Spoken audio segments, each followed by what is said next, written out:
अस्सलाम वालेकुम वरहमतुल्लाहि वबरकात।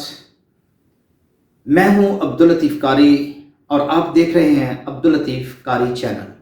ये इस्लामिक चैनल है। आज मैं आपके साथ एक ऐसी स्टोरी शेयर करने वाला हूं, मैं यकीन करता हूं कि इस स्टोरी के साथ आपका माइंड चेंज हो जाएगा। और वो स्टोरी यकीनन अपने अंदर एक जान रखती है। वो जान क्या है? सड़क के किनारे के ऊपर खड़ा था इस वजह से कि मेरी गाड़ी का टायर पंचर हो गया। तो मैं करीब एक शॉप के ऊपर जाकर मैंने गाड़ी को खड़ा किया और शॉपकीपर को कहा कि इस गाड़ी को पंचर लगा दे। वो पंचर लगाने लग गया। मैं देख रहा था एक नौजवान जो दूसरी सड़क के किनारे पर खड़ा था, वो मेरी तरफ आ रहा है। पंचर वाला पंचर लगा चुका। तो मैंने उससे पूछा पैसे कितने हैं? उसने कहा मुझे 100 रुपया दे दे। मैंने 1000 का नोट निकाला और उसे दे दिया। जब मैंने उसे 1000 का नोट दिया तो उसने 900 रुपया मुझे वापस कर दिया। इतने टाइम के बाद मैं अपनी गाड़ी के ऊपर बैठ गया और वो नौजवान भी सड़क के दूसरा पोर्शन भी क्रॉस करके मेरे तक पहुंच गया। आके मुझे कहता है कि भाईजान मुझे 100 रुपया चाहिए। मैं मजदूरी के लिए घर से आया था, लेकिन मुझे आज इत्तेफाक से मजदूरी नहीं मिली। तो मेरी माँ बीमार है, चलो इस बहाने से मैं घर जाता हूं और जाके माँ की खिदमत कर लेता हूं। मैंने पांव से सर तक उसको दोबारा देखा। बाल जो थे उनके ऊपर इतना तेल था कि तेल के अंदर बाल जो थे वो जमे हुए थे।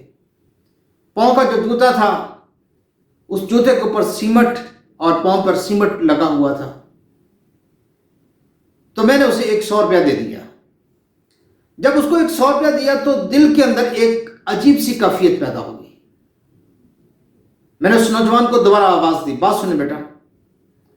वो नौजवान पास आया। मैंने अपने हाथ के अंदर 800 रुपया उसके आने से पहले रखा हुआ था।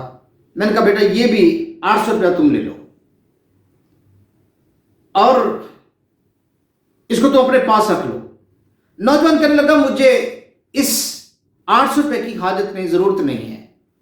मैंने कहा अभी तुमने कहा था कि तुम्हारी वालदा बीमार है, तो इस 800 रुपये की तुम मां के लिए दवाई ले लेना, मेडिसिन ले लेना।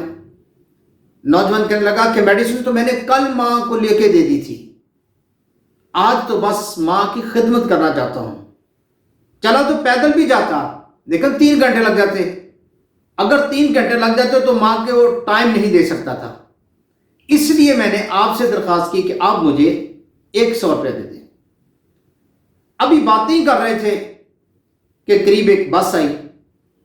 वो लड़का बाग के बस के जो पिछली साइड के ऊपर सीढ़ी होती हैं उसको उसने पकड़ लिया और चढ़ना शुरू कर दिया। मैंने कहा अपना नाम तो बता जाओ। उसने कहा मेरा नाम गुल्लू है। मैं सोच के अंदर गुम हो गया। वो बस के ऊपर बैठकर हंसता हुआ उसकी छत के ऊपर चढ़ गया और मैं शहर की जो रश था इसके अंदर गुम हो गया। लेकिन मैंने अपनी गाड़ी का रुख जो है वो स्टेशन की तरफ कर लिया। स्टेशन के स्टैंड के ऊपर जाकर मैंने गाड़ी को खड़ा किया, टोकन लिया और टिकट ली 700 रुपए की और मैं ट्रेन का वेट करने लग गया। पता ही नहीं चला कब ट्रेन आई और मैं ट्रेन के अंदर सवार हो गया। ट्रेन अपनी स्पीड के साथ, अपनी रफ्तार के साथ चल रही थी। चलते चलते वो मेरे जो स्टेशन था उस तक पहुंच गई। जब स्टेशन आया तो मैं उतरा। उस वक्त शाम हो चुकी थी और मैं अपने घर की तरफ रवा दवा हो गया। जब घर के दरवाजे पर पहुंचा तो मेरी नजर घर के अंदर, दरवाजा थोड़ा सा खुला था, अंदर पड़ी तो मेरी मां सेहत के अंदर चारपाई के ऊपर सर को बांध के बैठी हुई थी और मेरा बड़ा भाई से मेरी मां को कुछ शरबत पिला रहा था। मैंने दरवाजे को खोला और अपना कदम घर के अंदर रखा। मेरी मां की नजर जैसे ही मेरे ऊपर पड़ी तो मां ने मुझे कहा, मेरे बड़े भाई को कहा, वो देखो मेरा शेर खैर खैरियत से घर आ गया। अब मुझे दुआई की जरूरत नहीं है, अब मुझे दुआई की जरूरत नहीं है, मेरा शेर पुत्र घर आ गया है। मां ने जब इतनी बात कही, क्योंकि मैं 3 महीने से घर नहीं आया था, किसी न किसी वजह से बस शहर के अंदर मसरूफ रहता और घर ना पहुंच सकता था। मां मेरे ना जाने की वजह से शायद बीमार थी, और मैं जैसे ही बाग के मां को मिला, मां के सीने के साथ लगा, तो यकीनन मुझे वही खुशी महसूस हुई जो मैंने गुल्लू को गाड़ी के ऊपर चढ़ते हुए उसकी खुशी देखी थी। मैंने जब मां के सीने से लगा, फिर मेरे जहन के अंदर मुझे एक बात की समझ आई कि ये जो वालिदैन होते हैं, ये पैसा नहीं मांगते। इन्होंने जब भी कुछ मांगना होता है तो अपनी औलाद की खैर मांगते हैं। मां ये दुआ करती रहती है अपनी औलाद के लिए, अल्लाह मेरे बेटों की खैर हो, मेरी बेटियों की खैर हो। तो मां कहती है कि मेरी बीमारी दूर हो गई।